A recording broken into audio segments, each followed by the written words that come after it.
Bien, iniciamos una grabación más del curso de Economía Política 2. Estamos listos, colegas, para desde este video empezar a estudiar un nuevo tema, ¿sí? Un nuevo tema que va a seguir dentro de la gran discusión de los modelos sectoriales, ¿no? Vamos a seguir hablando de los modelos sectoriales, pero esta vez vamos a hablar de desequilibrios sectoriales en un contexto centro-periferia, ¿ya? Es decir, nos vamos a alejar un poco de Marx, nos vamos a alejar un poco de estos enfoques de la crisis desde Marx para presentarles esta aplicación, ¿sí? De uno de los posibles enfoques que puede uno aprovechar desde los modelos sectoriales, que es el análisis de una región central, que también le podemos llamar, de hecho le vamos a llamar el norte, la región del norte global, y una periferia que le vamos a llamar también el sur global, ¿ya?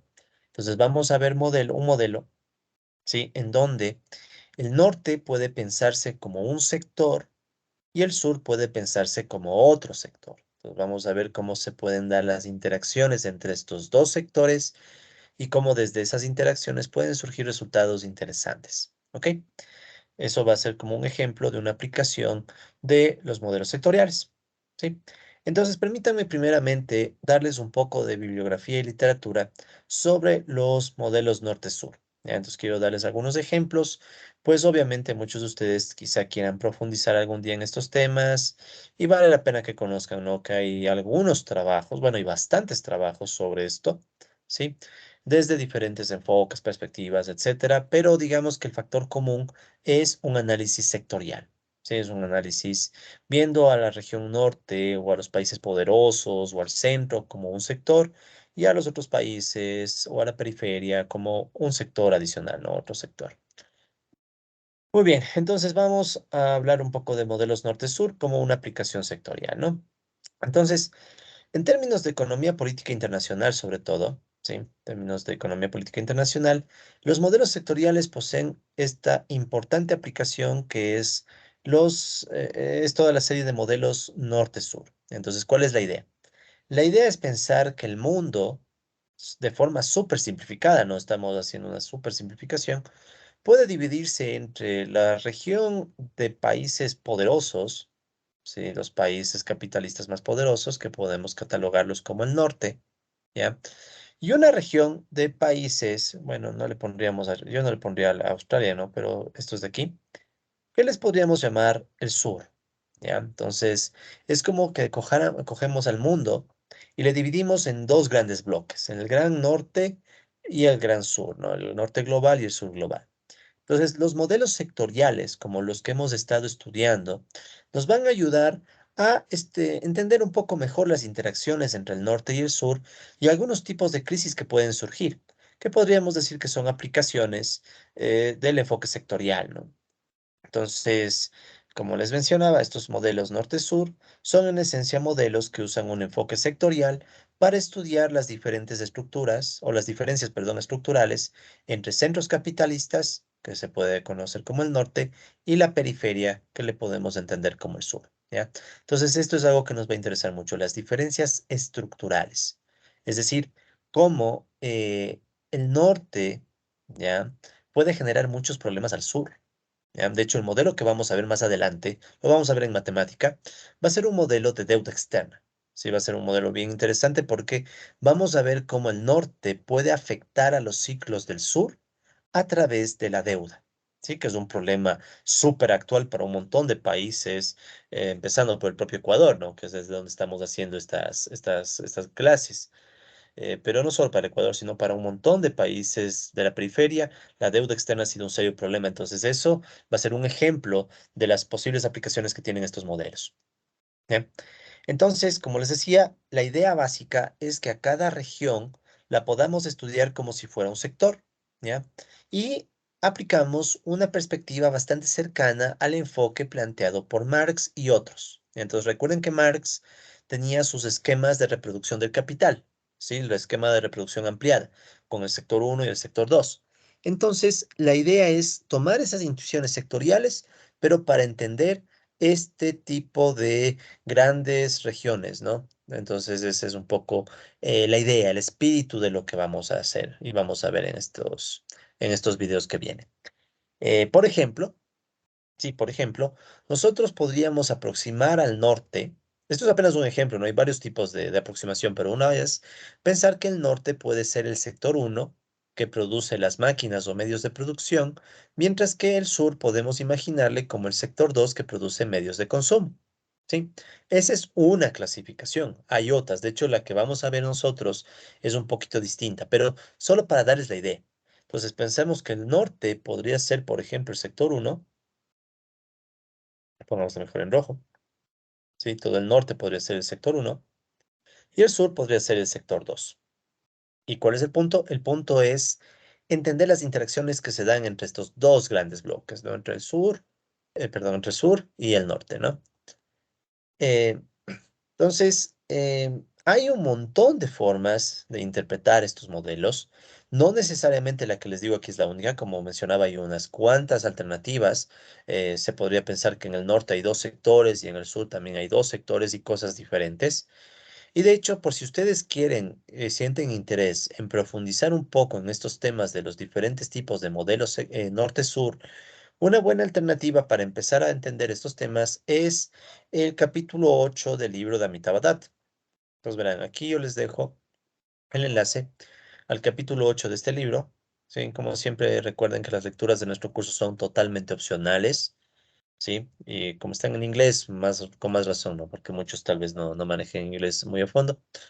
Pero bueno, este es el capítulo 8 del libro de Amitabh Bhatt que se llama Crecimiento, Distribución y Desarrollo Desigual, en donde él presenta varios modelos alternativos norte-sur, ¿sí?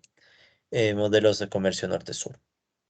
Entonces aquí ustedes pueden ver que en general, primero Dot plantea un esquema, ¿sí? Él plantea un esquema general que plantea las principales ecuaciones con un espíritu, repito, muy parecido al de los modelos sectoriales como el último que vimos, ¿ya?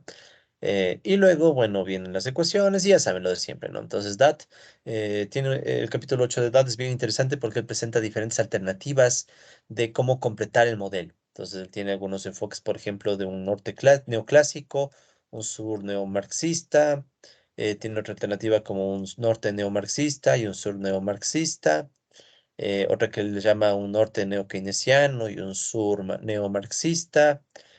Un norte a la Kalecki-Steindl es básicamente un norte con poder de mercado y capacidad de uso y uso de capacidad instalada que se mueve, y un sur neomarxista. Cuando hablamos de neomarxista, usualmente piensa en una situación donde el salario es igual a un salario mínimo. ¿Ya? Y también tenemos, bueno, hay diferentes formas. O sea, ustedes pueden ver que el norte y el sur pueden tomar diferentes formas. Miren este. Aquí tenemos un norte con Kaleski-Steindl y un sur con exceso de capacidad instalada. Y así. O sea, hay un montón de formas y variantes para modelizar la relación entre el norte y el sur, ¿no? Entonces, miren cómo tienen aquí un norte neomarxista, un sur neokeynesiano. Hay de todos los sabores, ¿no?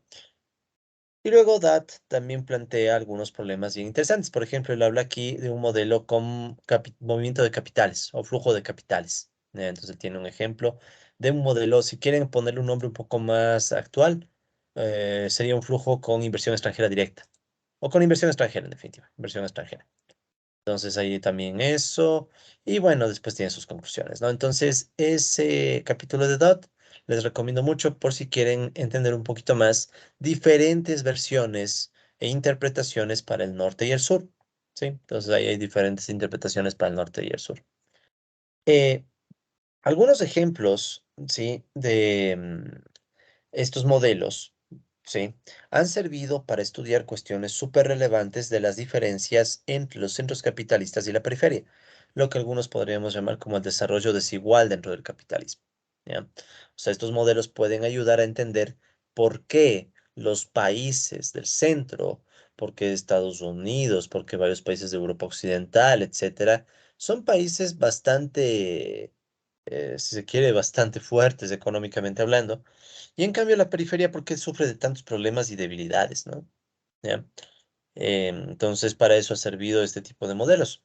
Entonces, por ejemplo, el mismo Amitabh Datt, tiene un artículo del año 2002, ¿sí? Que está aquí, que vamos a ver ese artículo, que básicamente él presenta un modelo donde se analiza el efecto de una restricción en la balanza de pagos. Sí, recuerden que la balanza de pagos es aquella balanza en donde se registran todas las transacciones que tiene un país con el resto del mundo.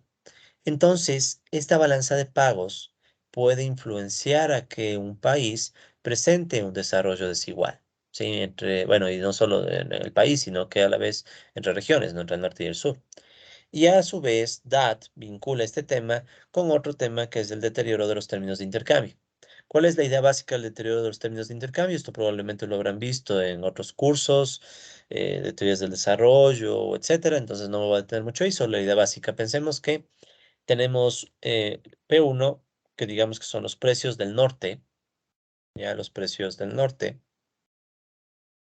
y P2, digamos que son los precios del sur, ¿ya? Entonces, los términos de intercambio podríamos pensarles como P2 sobre P1. Este podríamos decir que son los términos de intercambio del sur.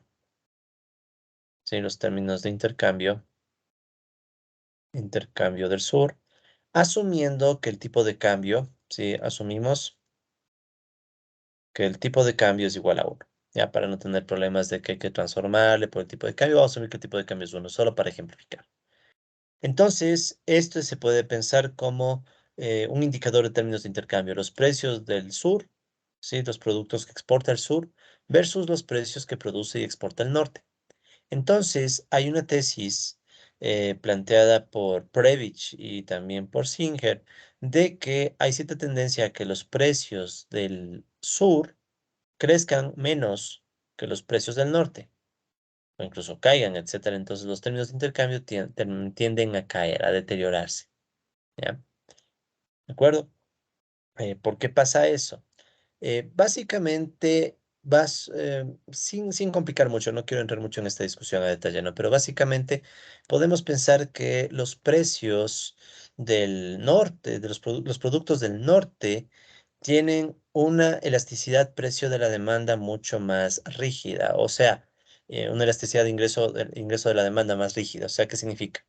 Que ante cambios en el ingreso, ¿sí? Estos precios no cambian mucho, los del norte, perdón, no cambian mucho e incluso siguen creciendo. En cambio, los precios de los productos que venden en el sur son mucho más sensibles a las fluctuaciones de los ingresos. Entonces, ¿qué pasa? Que sobre todo en épocas en donde se puede sustituir unos productos por otros, los productos del sur se pueden sustituir más fácilmente, ¿sí? Se pueden dejar de lado. Y eso hace que en cambio sea más difícil de abandonar los precios de los productos del norte y por ende sean más rígidos, ¿ya? No quiero entrar mucho en el detalle, sí, de la tesis de Previch y Singer del deterioro de los términos de intercambio, pero esa es la intuición básica. Los precios del norte tienden a estar mucho más fuertes y estables que los precios del sur, ¿no? Eh, Se ha hecho un montón de modelos sobre deterioro de precios de términos de intercambio y el modelo de DOT precisamente es uno de esos modelos. Entonces, verán, vamos a ver el modelo de DOT. Sí, permítanme borrar esto. Entonces, si nosotros vamos aquí, el artículo de DOT, ¿ya? Esperemos un segundo. Entonces, aquí ustedes pueden ver que tenemos este artículo de DOT que dice en la ley de Tyrrell y desarrollo desigual, ¿ya? La ley de Tyrrell tiene que ver con los límites que pone la balanza de pagos al crecimiento económico de un país, si de un país periférico, por ejemplo, ¿ya? Pero bueno, este artículo se publicó en el Journal of Post-Keynesian Economics, que es básicamente una revista de economía post-keynesiana, ¿no? Pero bueno, entonces aquí DAT hace un análisis de cómo em, puede surgir precisamente el deterioro de los términos de intercambio en una situación donde hay restricciones en la balanza de pagos del país, básicamente del sur, ¿sí? Entonces aquí pueden ver que se hace un análisis de las restricciones que sufre el crecimiento por la balanza de pagos. O sea, la balanza de pagos puede restringir el crecimiento económico de un país. Por ejemplo, pensemos algo fácil, en el Ecuador. Pensemos que el Ecuador, sí, pensemos que esto es el Ecuador. Recuerden que el Ecuador tiene que importar maquinaria, ¿sí? Tienen que importar maquinaria. Y de hecho, hasta materias primas a veces importamos. Entonces, ¿qué sucede? Que si nosotros queremos que nuestra economía crezca, si crece el PIB de Ecuador, Penosamente, eso también va a provocar que crezca la maquinaria y las materias primas importadas. Entonces, para poder nosotros comprar estos productos, necesitamos dinero, necesitamos divisas, dólares, peor siendo una economía dolarizada. Entonces, para poder comprar maquinarias y materias primas importadas, necesitamos acceder a dólares que, bueno, pueden provenir de la deuda externa o de exportaciones. Entonces, la balanza de pagos que recoge estas transacciones se vuelve un factor que puede limitar la capacidad de la economía de crecer. ¿Sí? Esa es la idea básica. Ya, no quiero entrar más en el detalle de la ley de Tyrrell. Es básicamente esta misma intuición que les planteo, pero en forma de ecuación, ¿no? Entonces, bueno, aquí está el modelito que plantea DAT. Es un modelo de deterioro de los términos de intercambio. Si alguien quiere ver los detalles, aquí está el artículo. Y de hecho, desde este tema se han escrito algunas cosas, ¿no? Ya les voy a presentar más adelante. Pero bueno, entonces, en este modelo, yo solamente quiero a lo más básico, ¿ya? ¿Qué es lo más básico de este modelo? En este modelo, DAT asume que el norte solo usa como medios de producción o bienes de capital a los productos de su propia región. Miren eso. Entonces, esta es una forma de modelizar, ¿no? O sea, se puede hacer que el norte solo use sus propias máquinas. En cambio, el sur usa como máquinas o medios de producción tanto a los productos de su región como también a los productos del norte, ¿ya? Entonces, esa es una forma de representar al norte y al sur, ¿sí? Entonces, se puede pensar que el norte, en definitiva, produce sus propias máquinas y no le compra máquinas a nadie más. En cambio, el sur necesita comprarle máquinas también al norte y bueno, el sur también puede producir sus propias materias primas si se quiere, ¿no? Entonces, esa es una forma de representar al norte y al sur, ¿sí? Y por otro lado, también se dice en este modelo que los productos del norte como del sur también pueden servir como medios de consumo, tanto por trabajadores y capitalistas de ambas regiones. Entonces, este, para que vean, es un ejemplo, ¿no? Ya un poquito más concreto de que el norte y el sur pueden recibir diferentes clasificaciones, ¿ya? Pues para quienes han estudiado teorías del desarrollo y el tema del deterioro de los términos de intercambio, les puede interesar mucho este artículo de Data. A su vez, en este modelo, ¿sí? Dot asume que el norte posee una estructura keynesiana, kalekiana con competencia oligopolística. O sea, básicamente él asume que los precios del norte son rígidos y se definen por medio de un margen fijo y además asume que existe exceso de capacidad instalada. ¿A qué nos referimos con esto? Dat dice, ok, en el norte nosotros tenemos grupos oligopólicos que provocan que los precios no sean libres, no se ajusten libremente, sino que los precios sean fijos, rígidos, porque en el norte hay empresas que tienen poder de mercado que les permiten poner el precio como un margen, ¿ya? Un margen que viene del poder de mercado. Y aparte, Dat dice, bueno, este hecho va a provocar que haya exceso de capacidad instalada porque el mercado no se va a ajustar al pleno empleo, ¿ya? En cambio, en el sur, en este modelito de Dat se asume una estructura a la Marx-Lewis, la llama, con competencia perfecta, o sea que básicamente tiene que ver con el uso del máximo de capacidad instalada, pero al mismo tiempo existe desempleo y el salario real es fijo, ¿ya? Entonces, Marx Lewis en el sentido de que primero hay competencia perfecta y el uso de capacidad instalada es total, pero a la vez se permite desempleo. Pero esta es una característica de varios modelos de edad. Él asume que el salario real es fijo, o sea, asume que el salario cae, por ejemplo, a un mínimo de subsistencia. Nosotros ya hemos visto por el modelo de Goodwin que eso es discutible, porque los trabajadores tienen poder como para afectar al salario, ¿no?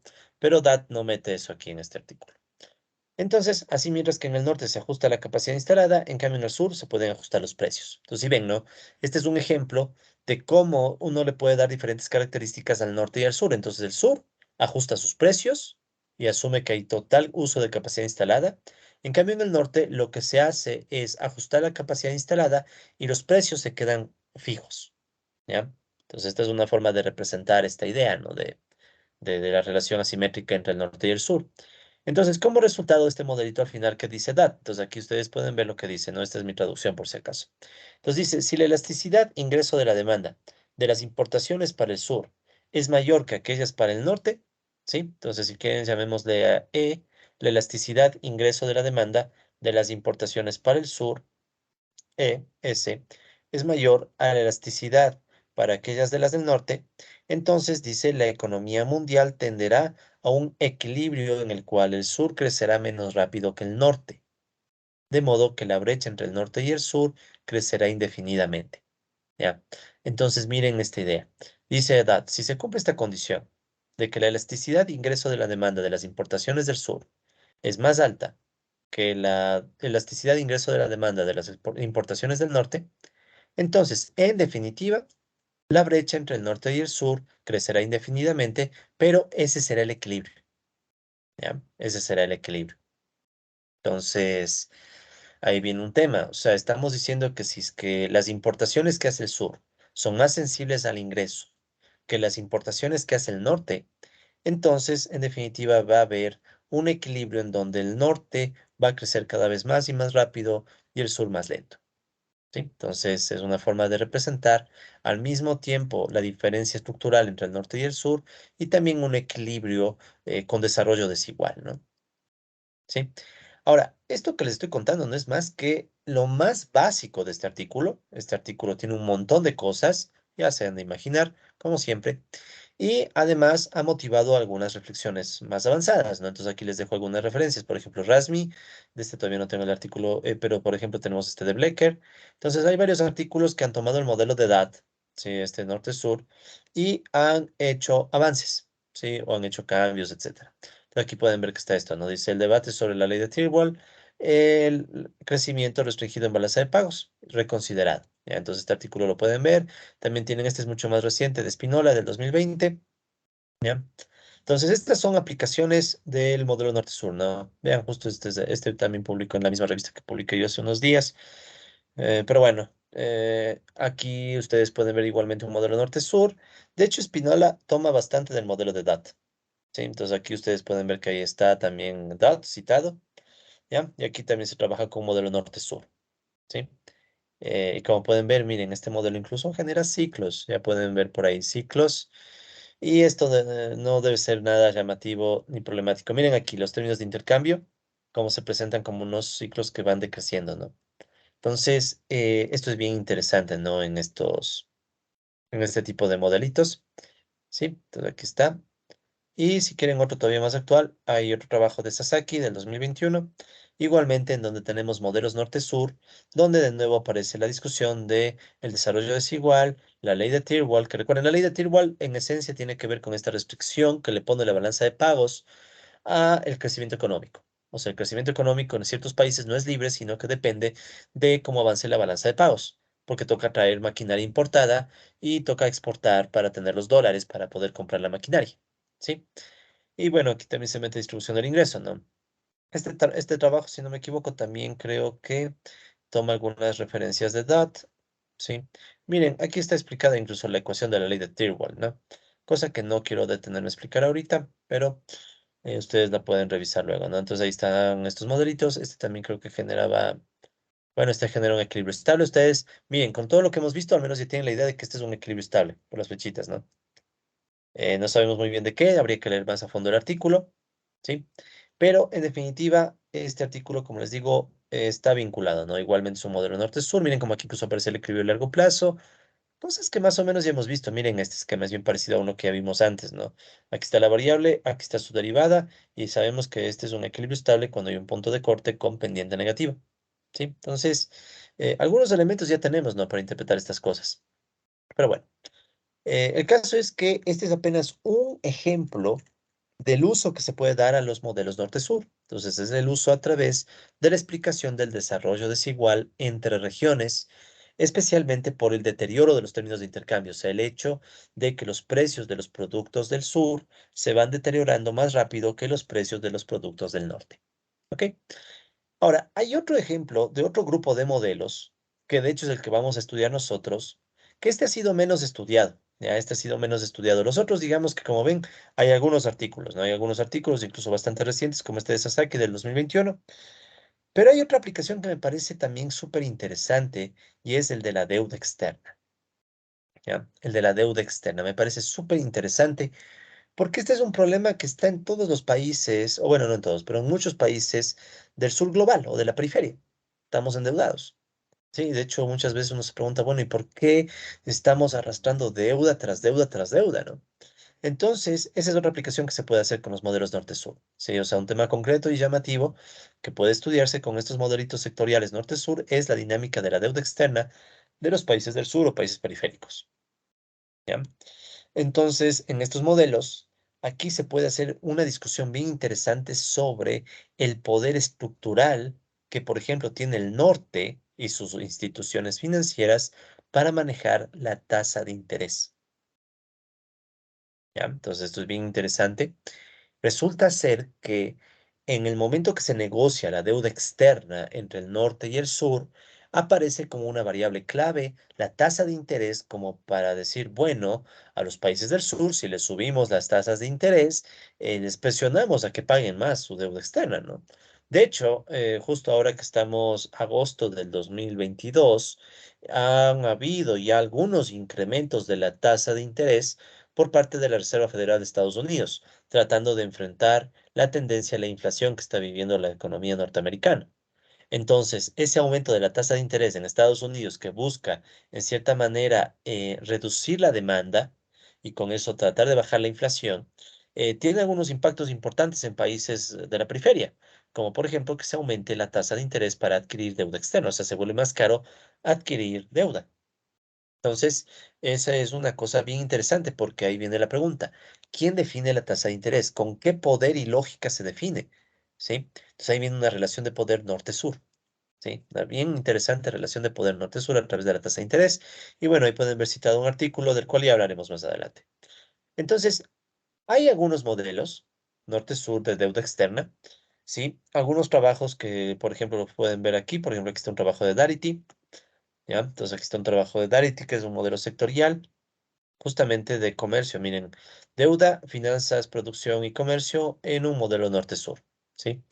Este se publicó en el Cambridge Journal of Economics de William Darity y da una idea de cómo estudiar estas interacciones, ¿sí? Entre el norte y el sur, incluyendo la cuestión de la deuda externa, ¿ya? Entonces está este modelito.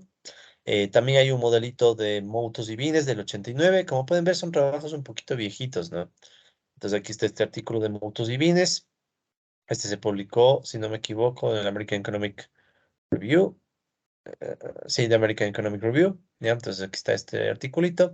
Las, eh, la simple macroeconomía de la interacción norte-sur.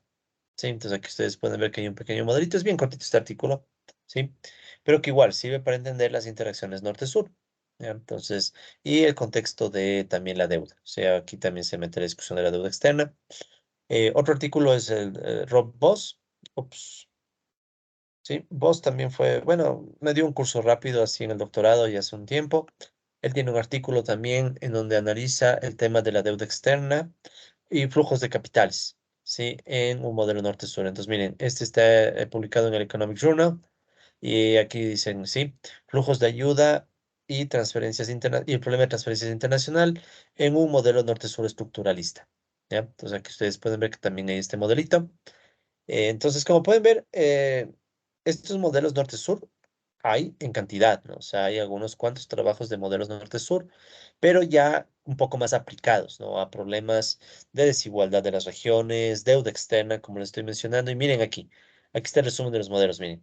Aquí pueden ver que el modelo es bastante amplio, ¿ya? Pero ya no nos intimida esto, ¿no? O sea, sabemos que en la matemática podríamos meter estas ecuaciones y podríamos empezar a resolver el modelo si quisiéramos, ¿no? Cosa que no vamos a hacer, pero ya no nos intimida, ¿no? Igual aquí ustedes pueden ver la simbología. Esto es chévere, este modelo, porque a veces no hay la costumbre de poner los símbolos, ¿no? Y uno se pierde. Pero bueno, Dodd tiene un artículo también de deuda externa del año 89, ¿sí? Que está acá. Este nos va a servir de base para el modelo que vamos a ver más adelante, ¿sí? Entonces aquí pueden ver que está este modelo de comercio, deuda y desarrollo desigual en un modelo norte-sur, ¿sí? Y este articulito es bien interesante porque DAT vuelve a hacer algo que ya vimos antes, ¿no? Dividir el análisis entre el corto plazo y el largo plazo. ¿Sí? Entonces ahí tienen un equilibrio de corto plazo y más adelante debe estar un equilibrio de largo plazo. ¿Sí? Dinámica de largo plazo. ¿Ya? Y DAT plantea la posibilidad de que exista una crisis de deuda externa en el sur. ¿Qué cosa? Es un momento cuando el sur empieza a endeudarse más y más y más y no puede pagar la deuda. Entonces, ese es bien interesante el resultado de DAT. Luego hay otro trabajo de AVE del 2007 Ya, este es un modelito, como pueden ver, este se publicó en una revista un poquito tal vez menos fuerte que las otras, de Pakistan Development Review, pero igual es un modelo de competencia internacional, deuda y desarrollo desigual en un modelo norte, en un modelo macroeconómico norte-sur. ¿Ya? Entonces, este es un trabajo mucho más reciente, aunque ya ni tanto, porque 2007 ya está algunos añitos, en donde de nuevo vemos cómo se modeliza al norte y al sur y se mete el tema de la deuda. ¿Ya? Entonces, y bueno, aquí vuelven a encontrarse con un modelo con unas características de, se entiende estabilidad, ¿no? Parecería que es estable, habría que revisarlo a fondo. No les voy a mentir, colegas, no he revisado totalmente a fondo todos estos artículos, como todo, ¿no? Les he presentado tantos artículos porque es lo que yo he logrado recopilar, ¿ya? Entonces, ¿qué es lo que vamos a hacer nosotros? Vamos nosotros, colegas, después de esta muy pequeña introducción, a estudiar un modelo propio. O sea, vamos a estudiar un modelo que yo mismo armé para entender el tema de las cuestiones norte-sur y la deuda externa. ¿Sí? Entonces, lo que vamos nosotros a ver. ¿Ya? En particular, mencionándoles eso, ¿no? O sea, el modelo de DAT del 89 de deuda externa merece particular atención, ¿sí? Porque este nos va a brindar varias intuiciones que permiten desarrollar modelos más complejos, ¿ya? Y uno de esos modelos es este que está aquí, que es de un tal Cajas Guijarro del año 2022, ¿sí? Entonces, este modelito, colegas, que está acá, ya ustedes lo tienen ahí disponible, es un modelo que yo desarrollé dentro de mi tesis doctoral para meter la discusión de la deuda externa, el poder y los ciclos. Entonces, aquí vuelven a aparecer los ciclos. Ya, entonces ya pueden un poco intuir con todo lo que hemos hecho en este curso, qué es lo que vamos a tratar de hacer. O sea, vamos a meter un modelo de deuda norte-sur, pero a la vez vamos a tratar de ponerle ciclos y vamos a ver cómo se interactúa los ciclos del norte con los ciclos del sur, ¿sí? Entonces, esa es la idea. De hecho, aquí pueden ver en el resumen, ¿sí? Que se está planteando la combinación de las ideas del modelo de DAT, ese que les presenté hace unos instantes, este de aquí, este modelito que tenía equilibrio de corto plazo y largo plazo, ¿sí? Entonces, se combinan las ideas del modelo de DAT con el modelo de Goodwin, una vez más.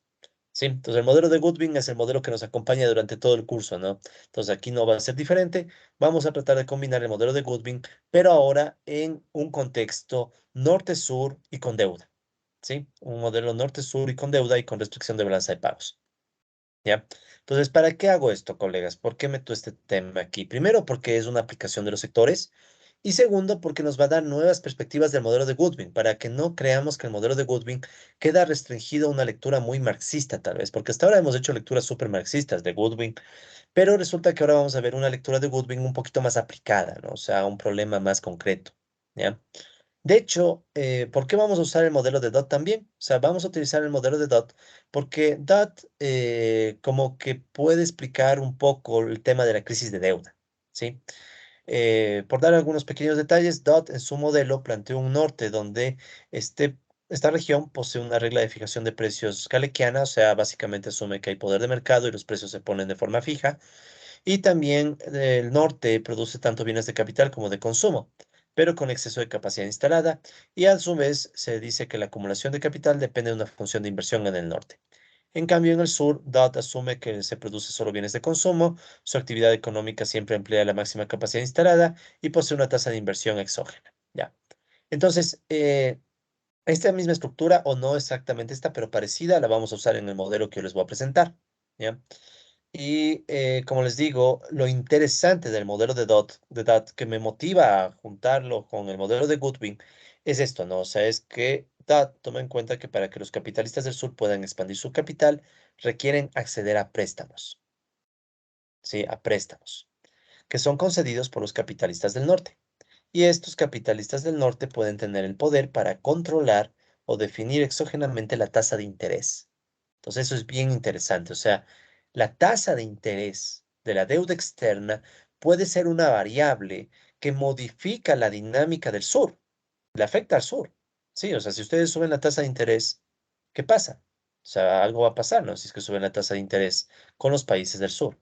De hecho, históricamente, sí, no, ya no olvidémonos un momento de los modelos, sino más bien a nivel histórico, ha sido muy común que cuando sube la tasa de interés la Reserva Federal de Estados Unidos, los países de la periferia, por ejemplo, los países latinoamericanos, suelen sufrir de corrida de capitales. Los capitales empiezan a salir de los países para aprovechar la tasa de interés más alta del sur, perdón, de Estados Unidos.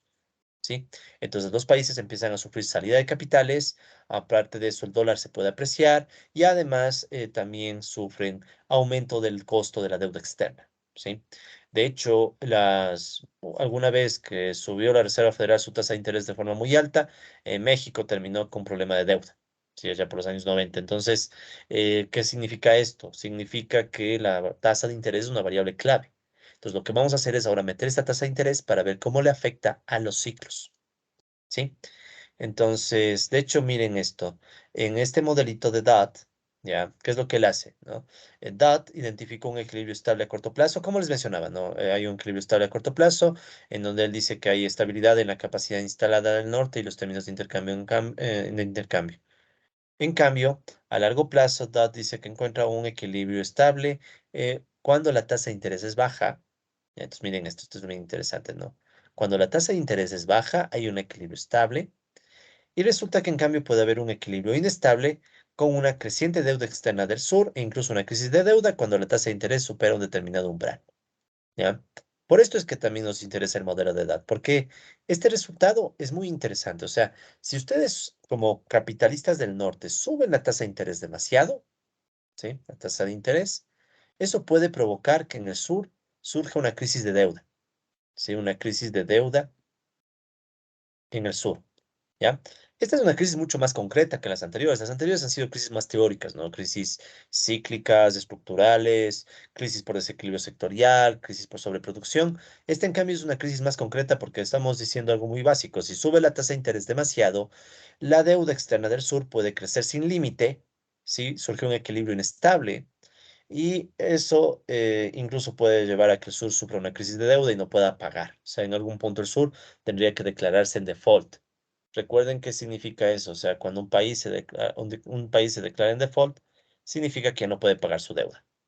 ¿Sí? Entonces, eso es bien, bien interesante el modelo de DAT, porque da la pauta para entender mejor la dinámica de la deuda.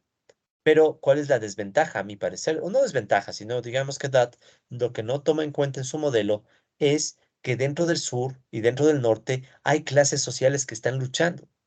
Sí, hay clases sociales que están luchando y la deuda externa puede significar un problema distributivo en el sur, porque imagínense que el sur tiene una producción, la producción del sur se tiene que dividir entre salarios y ganancias, ya algo que ya más o menos sabemos, ¿no? Salarios y ganancias, simplificando, ¿no?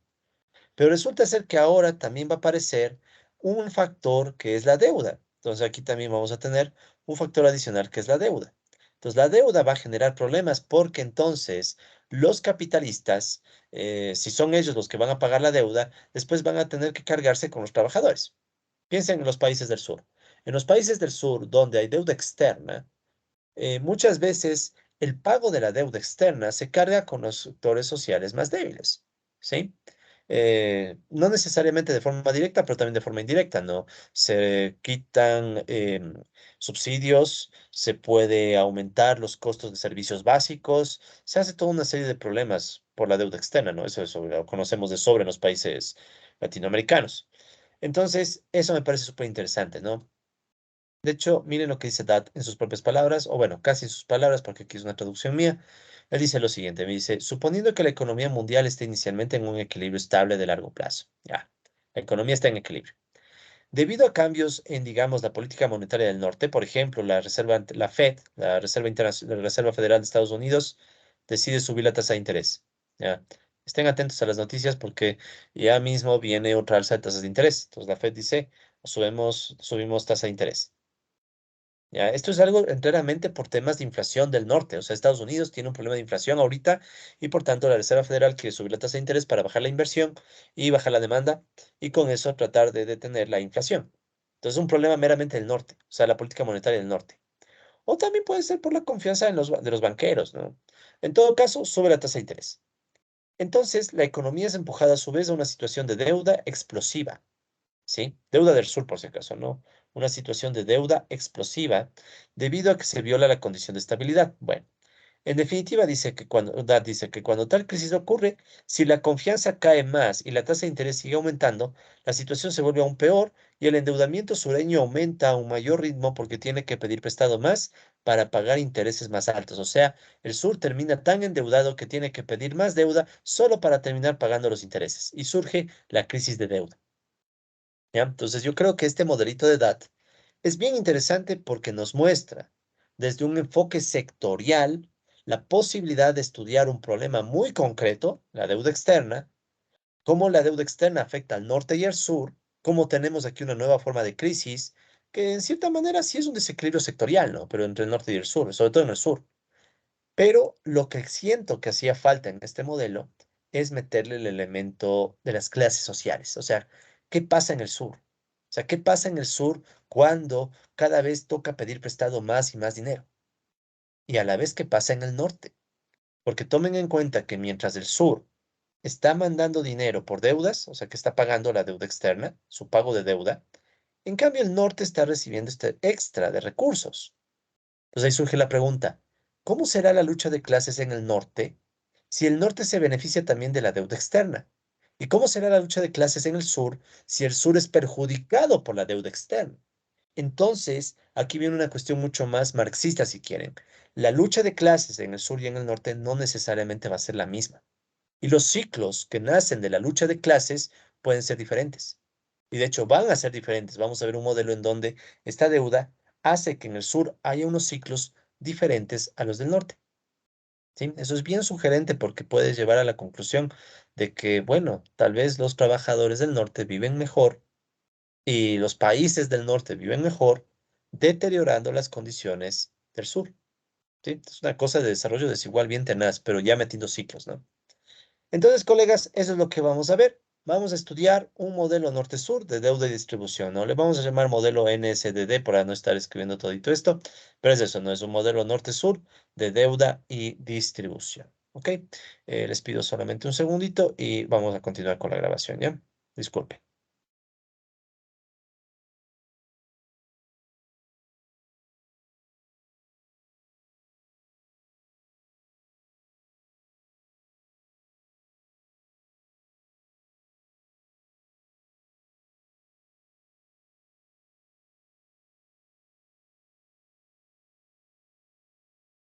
Muy bien, continuamos, ¿no? Disculpen ese pequeño salto.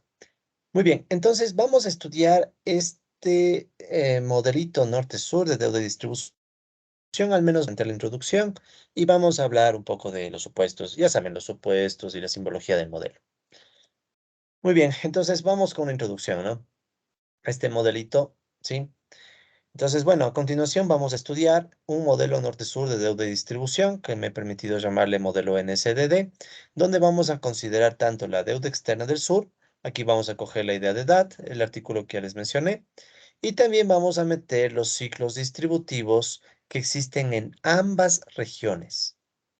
¿Sí? A causa de las disputas locales entre clases sociales. Y eso va a hacerse al estilo del modelo de Goodwin, ¿ya? En nuestro curso, ¿cómo empata esto con lo que hemos visto antes? Si quieren, es otra extensión del modelo de Goodwin, ¿ya? Esta es una extensión del modelo de Goodwin sectorial, o sea, vamos a tener Goodwin, vamos a tener sectores, pero ahora también vamos a tener deuda externa, ¿ya? Este modelito va a ser mucho más complejo que los casos anteriores y lo vamos a estudiar solo con simulaciones. O sea, ya van a ver, ya vamos a estudiar este modelito. Entonces, este modelito, colegas, lo vamos a ver solo en sus principales elementos y resultados, ¿no? No nos vamos a detener muy a fondo en la matemática. Los detalles pueden revisarlos en el artículo correspondiente, ¿sí? Entonces, como les decía, es el artículo escrito por un tal Cajas y Jarro, que está aquí, ¿no? Entonces, le dan clic al enlace, ese ya le abrimos. Es este, ¿no? Pues verán, ¿qué se hace en este modelo? ¿Ya? Entonces, como pueden ver, ahí el resumen es muy claro, ¿no? O sea, se hace básicamente un modelo de deuda y distribución norte-sur, en donde se combina la dinámica de la deuda externa del sur con ciclos de distributivos en ambas regiones. O sea, tanto el norte como el sur van a tener ciclos, ¿sí? O sea, imagínense que aquí tengo los ciclos del norte. Pensemos en Goodwin. Si fuera Goodwin sería así, ¿no? En el norte tenemos unos ciclos en el sur, igualmente si quieren en sentido horario. Y lo que vamos a ver es cómo interactúan estos dos ciclos, o sea, cómo interactúan los ciclos del norte con los ciclos del sur. Y la pieza clave para la interacción va a ser la deuda externa, ¿ya? Se podría hacer esto también con términos de intercambio, por ejemplo, pero he preferido hacerlo con deuda externa porque deuda externa es un tema que ha recibido menos atención últimamente. Yo he visto que no hay muchos modelos norte-sur con deuda. Sí, entonces me parece interesante usar la herramienta de la deuda porque aparte es bien claro, o sea, en el caso de la deuda es clarísimo. Cuando el norte le extrae recursos al sur de la deuda, ¿sí? Cuando el norte le saca recursos al sur, el sur está en aprietos y eso va a hacer que la lucha de clases sea más hostil. O sea, trabajadores y capitalistas van a estar mucho más jodidos porque tienen que repartirse un pastel pequeño, porque parte del pastel se lo está llevando el norte. En cambio, en el mismo norte, ¿qué pasa? Trabajadores y capitalistas, sí, también pelean, pero tal vez están un poco más relajados porque, aparte de pelearse por la producción del norte, también reciben recursos de la deuda del sur. ¿Ya? Esto incluso me parece interesante para responder a algunas observaciones, como por ejemplo lo que dicen algunos, ¿no? ¿Por qué los países del norte, países europeos, Estados Unidos incluso, son desarrollados, viven bien, viven tranquilos, en comparación a todos los aprietos que vivimos en el sur? Pues muchos dicen que es un tema desconectado, o sea, lo que pasa en el sur no tiene nada que ver con el norte. Yo al menos soy de la idea de que sí hay una conexión y la deuda externa es una conexión muy concreta. ¿Sí? A cada rato estamos viendo cómo la deuda externa implica salida de recursos. El Ecuador es un ejemplo clarísimo. Desde el año 2009, en el Ecuador subió durísimo la deuda externa, especialmente luego de la crisis financiera internacional. Y como Ecuador no podía conseguir deuda convencional, le tocó endeudarse con China, luego con bonos a unas tasas de interés altísimas. ¿Sí? Y el Ecuador tiene un problema de deuda que en los últimos años se ha suavizado un poco por la renegociación de la deuda, pero desde el 2025 otra vez volvemos a enfrentar problemas de deuda. Entonces, la deuda externa es un factor que sí influye en los países, o sea, eso es innegable. Entonces, bueno, aquí está el modelito, colegas, ustedes lo pueden leer, ¿sí? Entonces, aquí está el desarrollo del modelo, hay una parte que es un poquito más teórica. Permítanme, bajemos un poquito el zoom. Bueno, ahí está el modelo, ¿no? Ah, perdón, ahí está el artículo, ¿no? Entonces, después de la parte teórica, ahí ya tienen el modelo y este modelo, colegas, tiene un comportamiento un poco complejo, ¿sí? O sea, este es un modelo un poquito más complejo que los anteriores. Como pueden ver, hay una explicación de cómo las líneas nulas se van comportando para diferentes casos, el equilibrio que puede surgir. Aquí pueden ver que hay diferentes simulaciones con las tasas de interés y así, ¿no? Entonces, no vamos a explicar todito a detalle, ¿ya? Pero lo más llamativo es esto, o sea, es entender los ciclos del norte y del sur. Es lo que yo quiero que hagamos, o sea, que incluso en la matemática vamos a tratar de hacer, es la simulación de los dos ciclos y empezar a compararlos. ¿Sí? Entonces ustedes pueden ver que surgen unos ciclos y otros ciclos. Entonces, un ciclo corresponde al norte, otro ciclo al sur. Y después uno incluso puede comparar ciclos. Entonces, estos ciclos para ustedes ya deben ser medios conocidos, ¿no? Son variantes del modelo de Goodwin, pero son ciclos límite. Sí, son ciclos límite que van cambiando de forma dependiendo de cómo cambia la tasa de interés. Eso es súper, súper interesante. O sea, la tasa de interés cambia los ciclos, pero de una forma total. O sea, los ciclos se empiezan a mover, se empiezan a volver más estables o inestables, etcétera. ¿Sí? Entonces es lo que un poco vamos nosotros a ver, ¿sí? Y bueno, el tema de la estabilidad que ustedes ya conocen, ¿no? Entonces, esa es la idea de este trabajo, ¿sí? Y creo yo que, por cierto, ¿no? Aquí tengo que agradecer a mismo Amitabh Haddad, el que os digo fue mi profesor, también a Wilson Pérez, que fue mi director de tesis del doctorado, y también de paso a Cintia Barrera, porque ella fue compañera de clases, ella como compañera de la maestría y también tomó algunas clases de doctorado. Ella hizo unas observaciones muy buenas al modelo, entonces gracias a los comentarios de ella salió al final un modelito bien interesante. Pero bueno, entonces ese es el modelo que nosotros vamos a estudiar, colegas. Sí, entonces este modelito se compone de tres elementos, de tres partes, ¿ya? La primera es el esquema general que muestra cómo son las interacciones entre el norte y el sur. Esa es la primera parte. La segunda parte, en cambio, ya nos dice un poco cuáles son las condiciones para la estabilidad o inestabilidad de la deuda del sur, ¿ya? Digamos que esta parte se parece un poco a la de Dant, ¿ya? O sea, tratamos un poco de entender, bueno, cuándo la deuda externa genera estabilidad o inestabilidad en el sur. ¿Sí? Y luego finalmente tenemos simulaciones numéricas. Ustedes ya saben qué queremos decir con esto. O sea, vamos a usar en matemática para hacer simulaciones para ver el surgimiento de los ciclos en un modelo completo. ¿Ya? Les menciono aquí, colegas, que este modelito, ¿sí? Tiene 6 variables. O sea, el resultado de este modelo, volvamos un momentito a los ciclos de por aquí, ¿ya? Hay 6 variables en este modelo, colegas. O sea, nosotros hemos hecho modelos de 2 dimensiones, como el modelo de Goodwin, y de 3 dimensiones, se han de acordar, como el modelo de ciclos de intensidad. Este modelo, en cambio, como les menciono, tiene 6 variables, o sea, 6 dimensiones, ¿sí? Y está por acá. ¿Ya? Entonces, ¿cuáles son las 6 dimensiones? Fíjense que aquí ustedes pueden ver que está la tasa de empleo en el norte, la tasa de empleo en el sur, la participación salarial en el norte, la participación salarial en el sur. También es una variable la composición regional del capital. Esta variable, de hecho, ustedes ya más o menos la intuirán, que es bien parecida a la K minúscula que teníamos, ¿no? K1 sobre K2. Pero ahora va a ser cuánto capital hay en el norte versus cuánto capital hay en el sur, ¿ya? Entonces es otra variable. Y también vamos a tener como variable la deuda externa del sur, ¿ya? Entonces, como ven, un modelito de 6 ecuaciones diferenciales. Este no está resuelto en términos teóricos, colegas. Este solo tengo la simulación, ¿ya? En un trabajo futuro sacaré el resultado teórico, pero al menos las simulaciones dejan ver que sí hay un ciclo, ¿ya? Que es lo que interesaba encontrar, porque créanme que este es el más difícil de todos los que hemos visto hasta ahora. Este sí, porque en esencia es un modelo con un montón de variables, ¿ya? Entonces, estos modelos ya requieren un trabajo mucho más profesional, pero tenemos el matemática, así que no nos vamos a complicar. Sí, yo creo que ustedes están listos para enfrentarse a este tipo de cosas y más todavía, colegas. Así que, en fin, vamos con los supuestos del modelo. Entonces, ¿qué supuestos va a tener este modelito de deuda y distribución norte-sur? Entonces, algunos de los supuestos son los siguientes. Verán, no sé si estén todos los supuestos, ¿sí? Hay algunos supuestos que irán apareciendo en el camino, pero tal vez los más importantes son los siguientes. Vamos a asumir 2 regiones. Ya, bueno, eso es obvio, ¿no? Vamos a asumir 2 regiones. Vamos a tener al norte, y al norte le vamos a poner con el subíndice i igual 1. ¿Sí? Entonces el norte va a ser el subíndice i igual 1. Y vamos a asumir que el norte produce medios de producción o bienes de capital y también medios de consumo. ¿Ya? Entonces vamos a pensar que el norte, ¿sí? El norte es una región.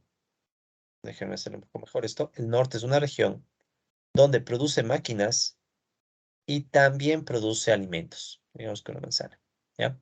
Entonces, el norte tiene estas 2 producciones, ¿ya? Tiene maquinaria, medios de producción y también tiene alimentos, ¿ya? Eso va a ser el norte. En cambio, el sur, que le vamos a poner con el subíndice 2, va a producir solo medios de consumo. O sea, el sur, que le podemos poner acá abajo, ¿sí? Por cierto, ¿por qué siempre el sur irá abajo, no? En los mapas, pero bueno. En el sur vamos a poner que solamente produce alimentos, ¿ya? Solo alimentos, no produce máquinas. Entonces, ya de entrada, con esto podemos ver que hay una dependencia. El norte le va a vender máquinas al sur. O sea, estas maquinitas que el norte produce, si quieren vamos a producir 2 maquinitas. Entonces, el norte produce una máquina para su propia región y el norte va a producir otra máquina que la va a vender al sur, porque el sur necesita las máquinas para producir. Sin máquinas no produce, ¿ya? Entonces ya pueden ver que hay una simetría. Entonces el norte produce máquinas o medios de producción y también de consumo. El sur solo va a producir medios de consumo. Que bueno, si también se desea, puede venderle al norte, ¿ya? Entonces digamos que aquí hay otra manzanita, que esta la puede vender al norte, pero no es vital, porque el norte tiene sus propias manzanitas, ¿ya? O sea, no es vital. Esta otra, en cambio, sí es vital, porque el sur no tiene máquinas. Ahí viene la simetría más importante del modelo. O sea, asumimos que el sur necesita comprarle máquinas al norte, ¿ya? ¿Y cómo le compra las máquinas al norte? Ya se han de imaginar que es con deuda externa, ¿ya? ¿Qué más? Vamos a asumir que en las 2 regiones existe pleno empleo de capacidades instaladas, ¿ya? Este es un supuesto que puede ser discutible en los modelos norte-sur. Como han visto, es usual que se diga que en el norte, por ejemplo, haya exceso de capacidad instalada, ¿ya? Porque en el norte los precios no son libres. Sin embargo, yo hago esto para simplificar el modelo, no les miento. Podríamos meter capacidad instalada. ¿Se acuerdan que el último modelo que vimos, el de sobreproducción, tenía las tasas de uso de capacidad instalada, la U1 y U2? Podríamos meter esto, pero eso nos complica todavía más el modelo, les juro. De hecho, yo ya intenté. salía un modelo súper más complicado y no le logré resolver. Ya, no les voy a mentir. Al menos hasta la fecha en la que estoy grabando este video no pude hacer un modelo más completo. Entonces, para no complicarnos la vida, dejemos de completo empleo de capacidades instaladas por el momento y tal vez en el futuro ya saque un modelo más amplio y ahí les avisaré si desean. En los comentarios de YouTube les comentaré si algún rato logro sacar ese modelo más completo. ¿Sí? ¿Qué más? Vamos a asumir de entrada un enfoque de largo plazo, donde las regiones están en su nivel de producción potencial. O sea, de entrada, no nos vamos a preocupar del corto plazo, solo nos preocupamos del largo plazo. ¿Por qué nos vamos a preocupar solo del largo plazo? Igual, para simplificar el modelo. Porque ya solo con largo plazo vamos a tener 6 variables. Entonces, no vale la pena complicarle todavía más, ¿no? Porque va a salir un modelo todavía mucho más grande y no vamos a acabar nunca. ¿Ya? ¿Qué más? Vamos a asumir que los precios se miden en términos de una sola divisa común y el tipo de cambio es igual a 1. Entonces, no va a haber tipo de cambio. O sea, aquí nos vamos a olvidar del problema del tipo de cambio entre los precios del norte y los precios del sur, ¿ya? Simplemente para facilitar el modelo. ¿Qué más? Vamos a asumir que no hay movilidad de empleo a nivel internacional. O sea, los trabajadores del norte se quedan en el norte y los trabajadores del sur se quedan en el sur. Por tanto, cada trabajador recibirá un salario distinto, ¿ya? Los trabajadores del norte tendrán su salario, los trabajadores del sur también tendrán su propio salario. ¿Qué más? Vamos a asumir que los trabajadores reciben un salario nominal al final de la producción y no ahora. Ya esto ya lo hemos visto varias veces. O sea, estamos asumiendo que los trabajadores primero reciben el salario al final. Eso nos facilita la vida un montón. Y aparte, vamos a asumir que no ahorran, sino que gastan todo su salario en consumo. ¿Ya? No es totalmente realista, pero simplifica bastante la matemática. ¿Qué más? Vamos a asumir que todos los mercados de bienes están en equilibrio. ¿Ya? Este también puede ser discutible, pero es para simplificar la historia. O sea, quieren todos estos supuestos un montón son para simplificar el modelo, porque es un modelo muy grande. O sea, es un modelo que solamente así como está ya va a sacar 6 ecuaciones diferenciales. Entonces, simular 6 ecuaciones diferenciales en este contexto, créanme que fue difícil. En algún punto yo creí que ya no iba a salir el modelo.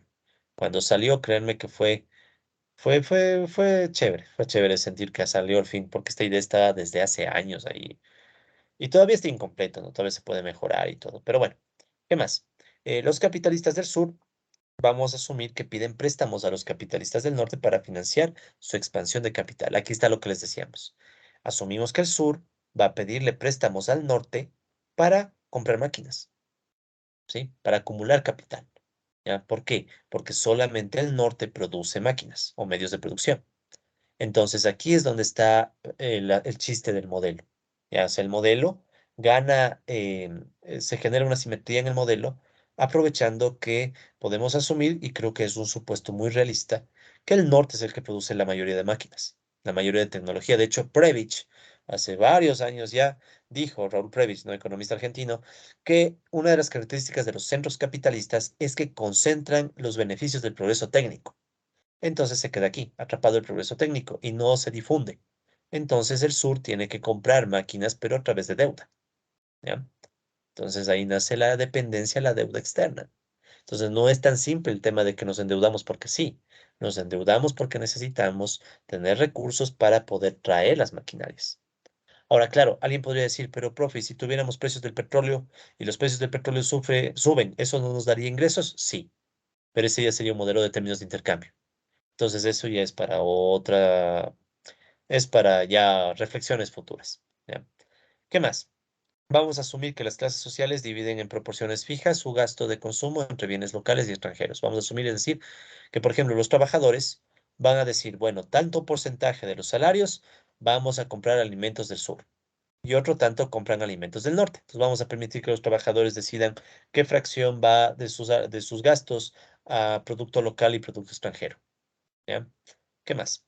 Los capitalistas del norte definen su crecimiento de capital de forma autónoma. O sea, ellos van a escoger la acumulación de capital como quieran. De hecho, vamos a ponerles una función de inversión. En cambio, vamos a asumir que los capitalistas del sur, ¿sí? Definen su crecimiento de forma dependiente. Esta es otra característica que un poco cambia en comparación al modelo de DAT. Vamos a asumir que en el sur, ¿sí? Los capitalistas se acomodan a lo que les impone el norte, se acomodan a lo que les impone la balanza de pagos, ¿ya? Entonces eso vamos a asumir, que los del sur se adaptan a las limitaciones que tienen por balanza de pagos, por el hecho de que hay que traer deuda, de que no se puede comprar todo lo que se quiera, etcétera, ¿ya? Entonces el crecimiento en el sur va a ser dependiente y ahí vamos a poder hablar un poquito del concepto de la dependencia. Sí, es muy triste que en este curso no hayamos hablado casi nada de teorías de la dependencia, pero al menos aquí voy a hablar un poquito, ¿ya? Que yo mismo escribí un artículo hace un tiempo con un colega, con un amigo, Alberto Acosta, escribimos un artículo justo sobre las teorías de la dependencia. Entonces ahí hablaremos un poquito de ese tema. Pero bueno, eso lo haremos más adelante. Entonces aquí hay otra diferencia, ¿no? El norte acumula como quiere, el sur no. El sur se adapta. Verán, esto no lo menciono en las láminas, esto es solamente un comentario aparte, ya para quienes quieran hacer las cosas un poquito más avanzadas. Marx tiene algo parecido en sus esquemas de reproducción. Marx asume, si no me equivoco, que el sector uno es libre de crecer, pero el sector 2 se adapta al sector uno. A mí me ha gustado esa idea de la adaptación, precisamente no para el contexto de Marx. O sea, yo creo que en donde Marx lo puso no me gusta mucho, pero la idea me gusta más bien aquí. Pensar que el sur tiene que tarde o temprano adaptarse a lo que haga el norte. O sea, nosotros como países dependientes que necesitamos comprarle la tecnología al norte y que necesitamos aparte pedirle prestado para comprarle a ellos mismos la tecnología, somos una región que tiene que adaptarse. Somos una región dependiente. Entonces esa idea me gusta mucho y por eso la puse aquí. ¿Ya? Ya vamos a ver cómo se ve eso en el modelo. ¿Qué más? Vamos a asumir que el sur cubre su déficit comercial con préstamos. O sea, el sur va a sufrir déficit comercial en la medida en que tiene que comprar máquinas, ¿no? Más que sus exportaciones. ¿Qué más? Vamos a asumir que los flujos económicos internacionales solo incluyen flujos comerciales y flujos de deuda del sur. O sea, no vamos a meter otros flujos, es decir, no vamos a meter, por ejemplo, remesas. Remesas es otro tema interesante que podríamos meter, pero ya se han de imaginar que meter remesas sería hacer el modelo todavía más difícil. Otro tema súper interesante, inversión extranjera. Recuerden que en el mismo artículo, en el mismo libro de DAT, el que les hablé del el capítulo 8 al inicio de esta clase, DAT tiene un modelito con inversión extranjera. Eso sería súper interesante también, ver cómo viene la inversión extranjera al sur, pero luego la inversión extranjera saca recursos del sur, porque para eso viene para ganar, y mucho de lo que gana extrae. Entonces ahí viene la pregunta, ¿qué es mejor? ¿Dejar que venga la inversión extranjera o que no venga? O más bien, antes que mejor o peor, ¿cuáles son las consecuencias de la inversión extranjera y de los recursos que expulsa cada rato? ¿Sí? Entonces eso también es bien interesante, pero no lo vamos a poner. Entonces se podría emplear el modelo metiendo remesas de los migrantes, se podría meter precio del petróleo, también eso no aparece. Tampoco tenemos aquí inversión extranjera y otras cosas más, ¿no? O sea, no tenemos el gobierno, no va a aparecer el gobierno aquí.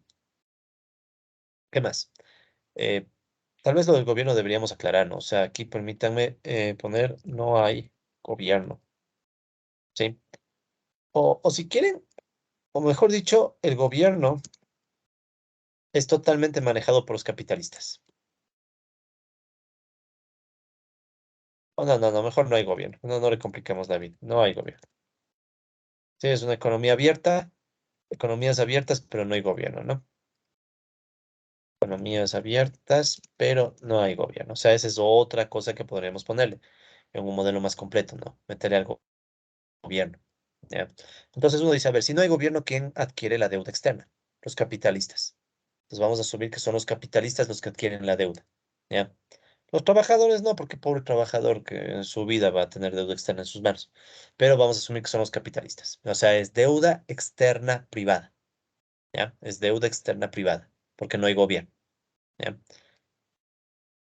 ¿Ya? Si metiéramos gobierno, surgirían preguntas todavía más interesantes, ¿no? Si el gobierno tiene que pagar la deuda, ¿cómo hace el gobierno después de los ajustes? ¿Cómo le sube los impuestos? ¿Cómo sube, cómo quita subsidios? O sea, se puede hacer muchas cosas, colegas, ¿no? Pero por ahora terminemos este modelito, ¿no? ¿Qué más? Bueno, el resto es más estándar, ¿no? Asumimos que la productividad laboral crece a una tasa constante, esto es de Goodwin, y también asumimos que la población disponible para trabajar también crece a una tasa constante, esto también es Goodwin. Recuerden que esto de la población ya lo discutimos antes, podríamos modificarle, ¿no?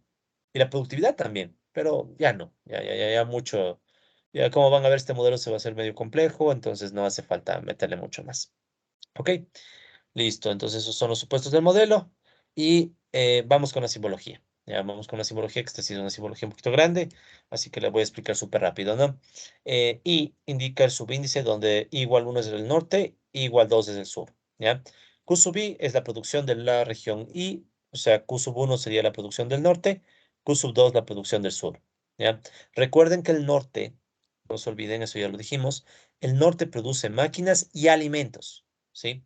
O sea, si quieren, el producto del norte puede usarse en cualquiera de estas dos formas. ¿Sí? O sea, el producto puede usarse como máquina o como alimento. Esto a veces es difícil de entender, entonces si quieren, pueden asumir que el norte produce maíz. El maíz pueden pensarle que es un producto que sirve de insumo y también para el consumo, ¿ya? Si es que se les hace más fácil. Si no, piensen que el norte produce un producto que al mismo tiempo puede ser máquina o se consume. Vehículos, ¿ya? Vehículos. O sea, los vehículos pueden pensar que sirven como tractor o también puede servir solamente de consumo, ¿ya? Entonces, si es que quieren, también pueden verlo así, ¿ya? Entonces, Q sub 1 sería la producción del norte, Q sub 2 la producción del sur, ¿ya? Tenemos la ventaja de que mucha notación se va a parecer a lo del modelo sectorial que vimos, el último, ¿no? LI, el empleo, ya saben, ¿no? LI va a representar el empleo en horas efectivas.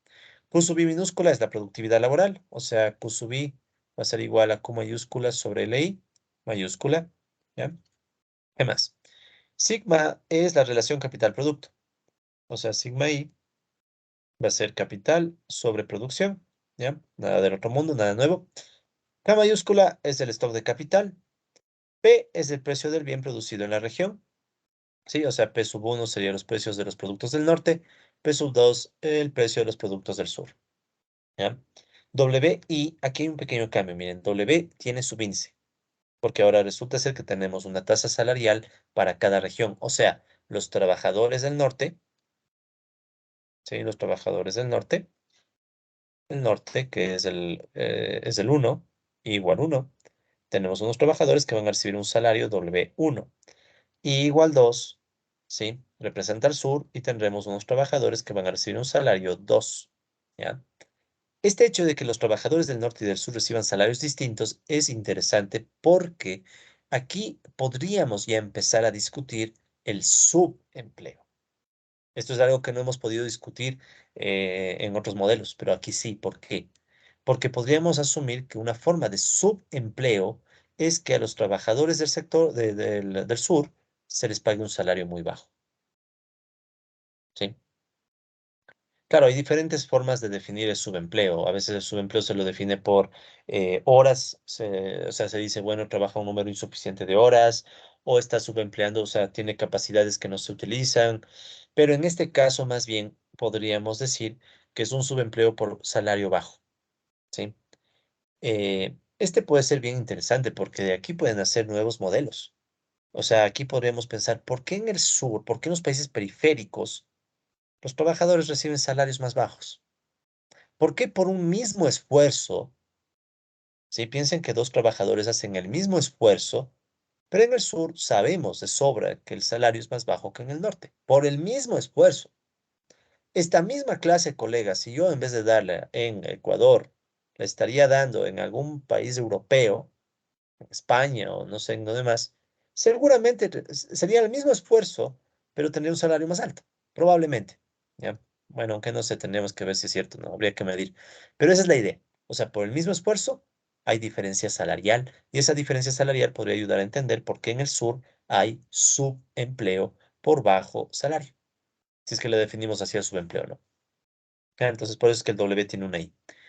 Sigamos. RI es la tasa de ganancia que obtienen los capitalistas de la región I, ¿ya? Luego tenemos una serie de Qs que están aquí, si se fijan, ¿ya? Entonces, estas son demandas. Por ejemplo, Q1CD es la demanda doméstica, entonces, para que más o menos se ubiquen, ¿no? Q1D, entonces la D es de demanda doméstica, ¿ya? De consumo, este consumo, doméstica, la D. Consumo va a ser esta C, ¿sí? Entonces, la demanda doméstica de consumo de los bienes producidos en la región I, o sea, por ejemplo, en el norte, la región 1, perdón, en la región 1, o sea, en el norte, está el 1, ¿ya? Entonces, más o menos para que se ubiquen, ¿no? Porque esta anotación va a ser un poquito complicada, ¿ya? Entonces, aquí ustedes tienen diferentes demandas. Entonces, tienen luego la demanda externa. Entonces, F va a ser de externa, foreign, ya, disculpen, ahí debió haber traducido y poner la E, pero está en inglés, entonces es externa, ¿no? Entonces, la demanda externa de consumo, ahí está la C, entonces consumo, de los bienes producidos en la región 1, ¿ya? Luego tienen Q1KD, entonces esta es la demanda doméstica, la D es de doméstica, de inversión, por eso es que aquí está acá, entonces ya no es consumo, es inversión en capital, igualmente de los bienes producidos en la región 1, ¿sí? Norte, todo lo que es región 1 es norte, ¿no? Está de poner entre paréntesis norte aquí, ya le voy a poner. Luego ven que está Q1KF. Q1KF es la demanda externa de inversión, por eso es K, externa, F, foreign, ya externa, de los bienes producidos en la región 1, ¿ya? Luego más abajo dice demanda doméstica de consumo, C es consumo, D es doméstica, de los bienes producidos en la región 2, aquí debería decir 2, disculpen, ¿sí? Eso que me paso horas haciendo las láminas, pero bueno. Región 2, en la de abajo también es región 2. Entonces, de una vez leamos la que está abajo, ¿no? Entonces, Q2F sería demanda externa, por eso F, foreign, externa de consumo, la C, de los bienes producidos en la región 2, ¿ya? O sea, van a aparecer diferentes demandas, ¿no? Solo déjenme poner que aquí esto es norte, para no perdernos, ¿no? Norte, norte, norte, norte, y acá abajo es sur y sur. ¿Ok? Ya, es más para no perdernos. Entonces, bien, tenemos varios, o sea, en pocas palabras, van a haber varios tipos de demandas, ¿sí? Va a ser esto útil para poder entender un poquito mejor cada tipo de demanda, ¿no? O sea, porque cada tipo de demanda tiene un comportamiento distinto. Por ejemplo, ¿cuál es la demanda doméstica de consumo de los bienes producidos en el norte? O sea, piensen que el norte produce alimentos. Volvamos al norte, ¿no? Entonces, pensemos otra vez en el norte y pensemos que produce alimentos. ¿A quién va a vender alimentos? Va a vender a sus propios trabajadores y también a los trabajadores del sur. Piensen que los trabajadores del sur pueden comprar alimentos importados, ¿sí? Unas papas Pringles, que bueno, a mí no me gustan mucho, pero ya. Entonces serían alimentos importados. Y también los mismos trabajadores del norte compran productos del norte, ¿no? Entonces esa es una opción, por eso es que tienen estas diferentes demandas. Y con las máquinas es parecido. Las máquinas pueden comprarse en el mismo norte, ¿sí? O también se pueden comprar en el sur, ¿ya? Entonces las máquinas también se pueden comprar en diferentes regiones y por eso surgen diferentes demandas, ¿ya? Más adelante aclaramos mejor esto, así que no quiero profundizar mucho ahorita, solo quiero dejar aclarando la simbología. Luego tenemos más simbología. Aquí A va a ser la fracción del gasto de consumo de las clases sociales del norte destinado a bienes extranjeros o del sur. O sea, piensen que los trabajadores del norte reciben $100. De esos $100 dicen, ok, $10 los voy a gastar en el sur y $90 en el mismo norte. Sí, estos son trabajadores del norte. Ya son trabajadores del norte. Por ejemplo, no dicen, ok, yo soy un trabajador del norte, trabajo en Estados Unidos, gané $100. De estos $100, bueno, 90 voy a gastar en productos del mismo norte y tal vez unos $10 voy a gastarme en comprarme, qué sé yo, plátanos ecuatorianos. Ya, entonces estos $10 son gastados en el sur y el resto en el norte mismo. Ya, entonces esa fracción A en este ejemplo sería ¿cuánto? A sería igual a 0,1 o 10%. O sea, el 10% del ingreso se va a productos extranjeros. Entonces, esta es una fracción para indicar eso. O sea, la posibilidad de que lo haya parte del ingreso se va a productos extranjeros. ¿Ya? SI, la tasa de ahorro de los capitalistas de cada región. D2, D2, aquí, esta variable va a ser clave porque esta variable D sub 2 va a ser el stock de deuda externa del sur que tiene con el norte. ¿Ya? Entonces, en este modelo D sub 2 es la deuda del sur. Y tau, esta que está aquí, esta es la letra griega tau minúscula, ¿sí? Esta es la letra griega tau. Esta letra griega tau va a ser la tasa de interés que el sur paga al norte, ¿ya? Entonces esta va a ser la variable de la discordia, o sea, vamos a ver cómo se mueve el modelo cuando cambiamos la tasa de interés, ¿sí? Ok, ¿qué más tenemos? Tenemos B, esta es la fracción del gasto de consumo de las clases sociales del sur. O sea, el ejercicio es parecido, pero vuelta piensen que en el sur también hay trabajadores que pueden comprar productos importados, ¿sí? Entonces, no es más que la fracción de importaciones que hacen los consumidores del sur. K', ya saben que es la acumulación de capital o la derivada temporal del capital fijo en el tiempo, ¿sí? GI es la tasa de crecimiento del capital, esto también ya lo conocemos. Omega I va a ser la participación salarial, pero en cada región. Sí, entonces miren esto. Cada región va a tener su propia participación salarial, ¿ya? Porque es obvio, o sea, en el norte los trabajadores reciben una participación, en el sur reciben otra los trabajadores del sur. Entonces aquí no es que se igualan participaciones, sino que hay dos participaciones salariales, la participación salarial del norte, participación salarial del sur. Esta distinción también va a ser interesante porque ya cuando veamos el modelo, veremos que a los trabajadores del sur les va a tocar mucho menos que le toca a los trabajadores del norte. Y ahí va a entrar la deuda externa. O sea, la deuda externa es un factor clave para entender por qué en el sur tal vez hay más desigualdad. ¿Sí? Entonces eso también es bien llamativo de este modelo. ¿Qué más? NI es la oferta de fuerza de trabajo, la población disponible en cada región. LI es la tasa de empleo en cada región. P va a ser el precio relativo del bienes del sur con respecto al norte o los términos de intercambio del sur. Ya se acuerdan que esto le dijimos que era igual a P sub 2 sobre P sub 1. ¿Sí? BI va a ser el salario real. Disculpen que aquí no se me ocurrió otra letra. Como ven, hay un montón de variables. B sub I minúscula va a ser el salario real de los trabajadores de cada región, o sea, el salario nominal corregido por precios. ¿Ya? F va a ser la proporción de la deuda externa y el stock de capital del sur. O sea, F, ¿sí? F va a ser deuda externa del sur sobre capital del sur. O sea, es como para tener una proporción. ¿Cuánto del capital del sur versus cuánto de deuda en el sur? ¿Ya? K minúscula es la composición regional del capital, que está, bueno, no es nada del otro mundo, esta ya la hemos visto en otro modelo, pero con otro nombre, ¿no? Antes le llamábamos composición sectorial. Se han de acordar, ¿no? Le llamamos composición sectorial del capital, aquí le llamamos composición regional del capital, y va a ser igual a lo mismo, K1 sobre K2, pero ahora K1 es capital del norte, K2 es capital del sur. ¿Qué más? Tenemos, bueno, disculpen tantas variables, ¿no? Ya terminamos. B sub 2 va a ser el déficit comercial del sur, ¿ya? Esto también es igual al superávit comercial del norte, medido en términos del bien del norte. Ya van a ver eso qué significa. O sea, vamos a usar los precios del norte como referencia para medir el déficit comercial del sur. Pi sub 1, ya esta es la letra griega, pi sub 1, va a ser la tasa de ganancia neta de los capitalistas del norte cuando ya tomemos en cuenta los intereses de la deuda externa del sur. Esto también es bien llamativo.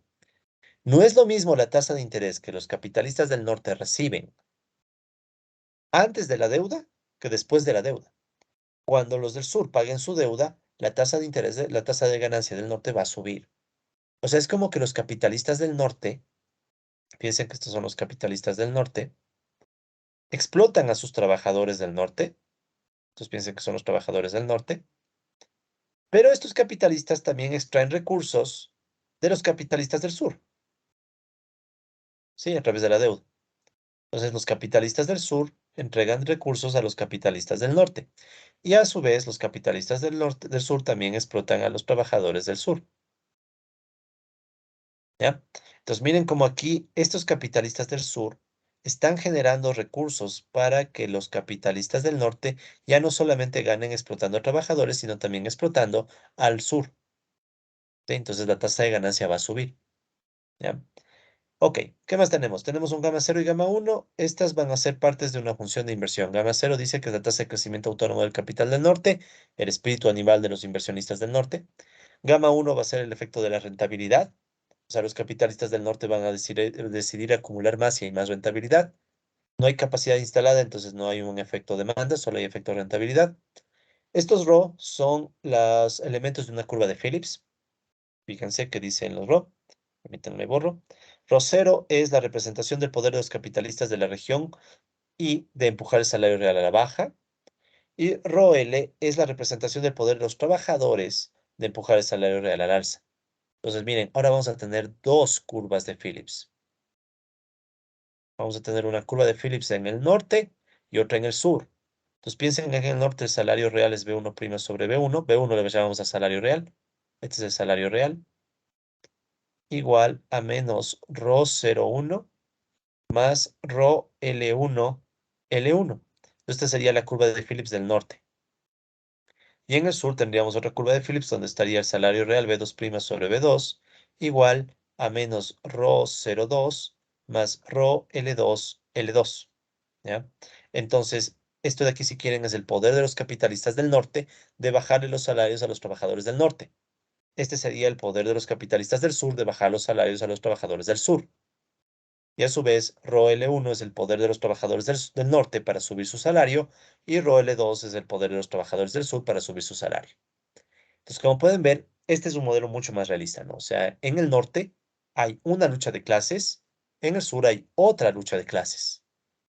Pero obviamente si queremos un modelo más realista, también eso nos provoca más complicaciones porque tenemos más ecuaciones y más variables, ¿no? Finalmente, alfa I es la tasa de crecimiento de la productividad de cada región y beta I es la tasa de crecimiento de la población disponible para trabajar en cada región. O sea, un modelo súper grande, colegas. Y aquí pueden ver que están todas las variables en matemática. Ya, por ahí tal vez creo que tengo que hacer una pequeña corrección en las demandas. Déjenme ver. Sí, por ahí tengo que hacer una corrección. Ya voy a actualizar la lámina. ¿Ok? Bueno, colegas, entonces con esto vamos a cerrar este video.